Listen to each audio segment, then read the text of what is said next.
En la historia de Estados Unidos han asesinado a 4 presidentes y todas las investigaciones independientes apuntan a que los banqueros estaban detrás de todos ellos. Seguramente ya sabes que de estos 4 personajes, uno de ellos era John Kennedy y el otro Abraham Lincoln. Pero, ¿y los otros 2 quiénes son?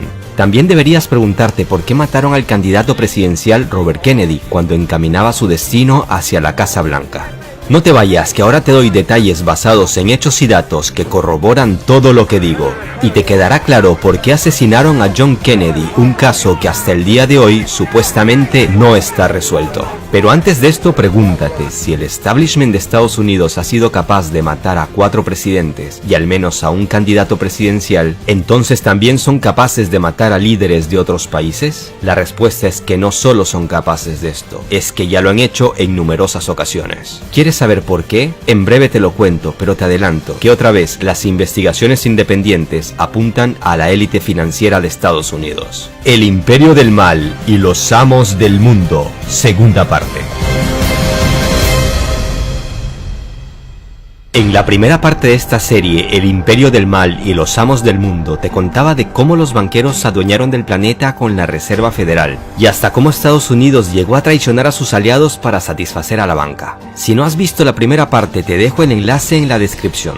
Pues bien, como había prometido, en esta segunda parte nuestro protagonista será John Kennedy. Pero para entender por qué fue el último presidente de Estados Unidos al que asesinaron, debes conocer por qué mataron al primero un siglo antes, o sea, a Lincoln. Mira el video hasta el final, no te decepcionaré. El vil asesinato de Abraham Lincoln. El 14 de abril de 1865, el presidente de Estados Unidos, Abraham Lincoln, recibió un disparo en la cabeza en el Teatro Ford de Washington, D.C. Si bien existe una versión oficial de por qué lo mataron, algunos hechos ocurridos algunos años antes y otros un siglo después indican a que fueron las élites financieras las que organizaron su asesinato. Permíteme recordarte que este presidente fortaleció el gobierno federal y modernizó la economía, algo que no beneficiaba mucho a los banqueros. Y también debes de saber que la guerra civil empezó poco después de que él asumiera el poder, principalmente debido a que quería abolir la esclavitud. Y tenía varios estados esclavistas en contra. En resumen, Lincoln es presidente desde 1861 hasta 1865, año en el que lo matan. La guerra civil de secesión dura desde que Lincoln es presidente hasta unos días antes de su muerte. Y también debes de saber que unos famosos billetes que no agradaban a la banca, llamados greenbacks, se empezaron a emitir desde que Lincoln llegó al poder y dejaron de emitirse justo después de su muerte. ¿No te parece raro todo esto? ¿Es esto una mera casualidad? Pues la verdad, no. Te lo explico. En realidad, el 14 de abril de 1865, el día que mataron a Lincoln, los ciudadanos de Estados Unidos tenían motivos de sobra para sentirse libres y satisfechos, ya que días antes los opositores empezaban a rendir ante el ejército de Estados Unidos. La versión oficial asegura que el autor de este atentado, el actor John Wilkes Booth, lo asesinó porque no estaba de acuerdo con el fin de la guerra y quería reunir tropas para que siguieran la lucha, pero lo cierto es que era un simple peón de la banca. Para entenderlo tenemos que hablar de estos famosos billetes greenbacks. Lincoln quería una moneda libre de intereses y totalmente en manos del Estado, y no de banqueros privados. Sus asperezas con la banca, sumadas a la guerra civil, lo llevaron a crear esta moneda, que aunque no estaba respaldada ni por oro ni por plata, en pocos años logró convertirse en una moneda muy fuerte. Si bien estos billetes sufrieron varias caídas durante la guerra, se empezó a recuperar rápidamente cuando los opositores empezaron a rendirse. Y si ya era una moneda fuerte, entonces, ¿por qué dejaron de emitirla tan solo meses después de que lo mataran? Pues es fácil entenderlo. La bala Lincoln era un claro mensaje para sus sucesores. Como veremos más adelante, el caso John Kennedy tiene muchos parecidos con la muerte de Lincoln, ya que también se enfrentó a la élite financiera y por desgracia también terminó con un disparo en la cabeza. Pero para contarte el caso Kennedy, primero debes entender el caso Lincoln y luego sacar tus propias conclusiones. Lincoln había logrado con estos billetes algo parecido a aquello por lo que lucharon otros presidentes como Andrew Jackson, o sea, oponerse al monopolio de la banca y lograr que sea el Estado el que tenga el control sobre el dinero. No en vano a Andrew Jackson, sí, el mismo que aparece en los billetes de $20, también intentaron matarlo unos 30 años antes que Lincoln, pero fallaron. ¿Por qué quisieron matarlo? Básicamente porque fue el que inició lo que se conoce como guerra bancaria, y fue, atención, el único presidente en toda la historia de Estados Unidos que logró pagar todo toda la deuda nacional. No en vano, de él se habla como el presidente que mató a la banca. Sin embargo, cuando dejó el poder, los banqueros volvieron a adueñarse del país. Para que lo entiendas mejor, permíteme contarte una analogía. Un doctor para ganar dinero necesita que por desgracia la gente se enferme. Y si no hay enfermos, no hay trabajo. Y si no hay trabajo, no ganan dinero. Y los bancos, al igual que los doctores, también necesitan sus enfermos. O sea, deudores, a quienes cobrarles sus intereses. Y si no hay deudores, no hay ganancia. Lo mismo pasa con los países. Las entidades financieras necesitan que siempre estén endeudados. ¿Nunca te has preguntado por qué Estados Unidos, la mayor potencia mundial, es el país que tiene la mayor deuda externa del mundo? En la primera parte te conté algunos datos importantes sobre la Reserva Federal. Y en los siguientes capítulos te revelaré cómo funciona el FMI o el Banco Mundial y por qué casi ningún país puede pagar su deuda. Pero volvamos al tema de hoy. Resumamos lo que tenemos. En 1835 casi matan a Andrew Jackson por haber matado a golpe de buenas decisiones a la banca. En 1865 matan a Lincoln por principalmente oponerse a la banca y emitir los greenbacks. En 1881 el presidente James Garfield quiso seguir los pasos de Lincoln y también fue asesinado. No duró ni 7 meses en el poder. Lo irónico del caso fue que los disparos no fueron fatales en sí y Garfield murió porque los doctores le abrieron una de sus heridas para encontrar la bala y finalmente le provocaron una infección y hemorragias internas. ¿Estaban comprados los doctores? No se sabe a ciencia cierta, pero el hecho no deja de ser sospechoso. En 1901 matan al presidente William McKinley durante su segundo mandato. La élite efectuó otra complicada jugada política haciendo aparecer el magnicidio como obra de otro loco suelto. El asesinato ofrecía a la élite varios beneficios, como eliminar un personaje que nunca fue del todo fiel a los planes elitistas. ¿No me digas entonces que quien mató a Kennedy fue el sistema monetario? Pues sí, y los motivos fueron básicamente los mismos. Pero déjame presentarte la mística orden 11-11-0 y el fragmento de uno de sus discursos donde denuncia a las sociedades secretas que gobernaban en ese entonces no solo Estados Unidos como en el siglo XIX, sino ya el mundo entero, tal y como te lo conté en la primera parte de esta serie. No te vayas, que ahora viene lo más impactante. Давайте вспомним о убийстве президента Кеннеди. Ведь существует версия, что убийство президента Кеннеди организовали спецслужбы Соединенных Штатов. Но если эта версия верна, а этого исключить нельзя. Los motivos del asesinato de John Kennedy.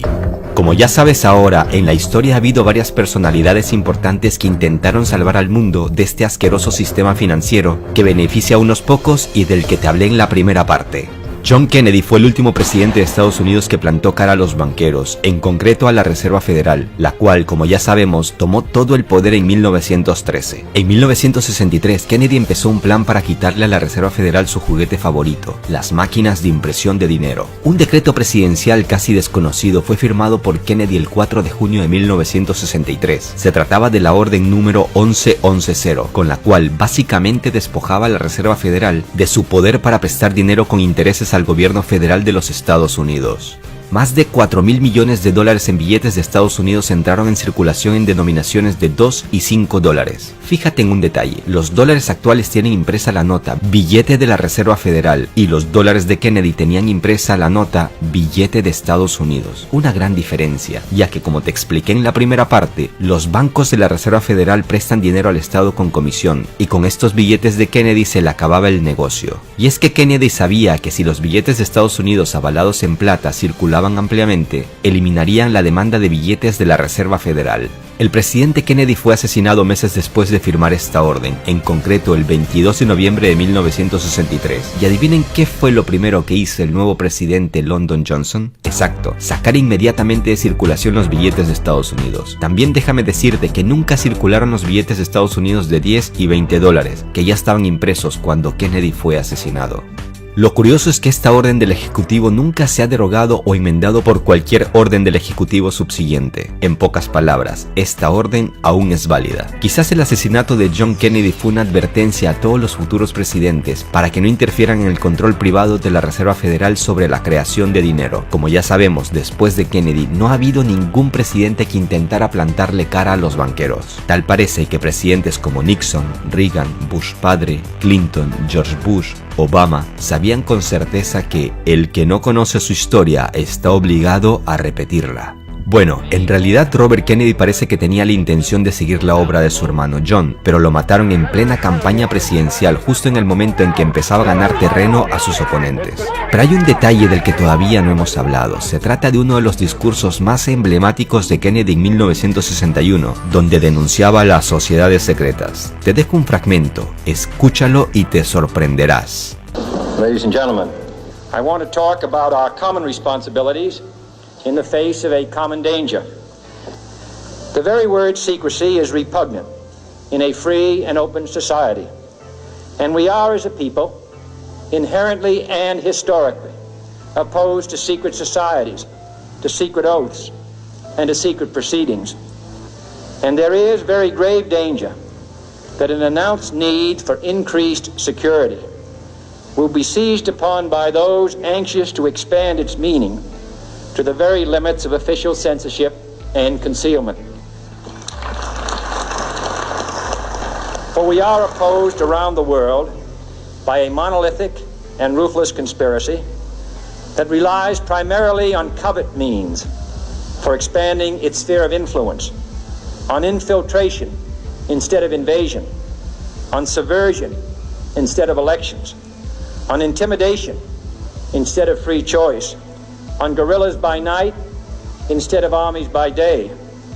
It is a system which has conscripted vast human and material resources into the building of a tightly knit, highly efficient machine that combines military, diplomatic, intelligence, economic, scientific, and political operations.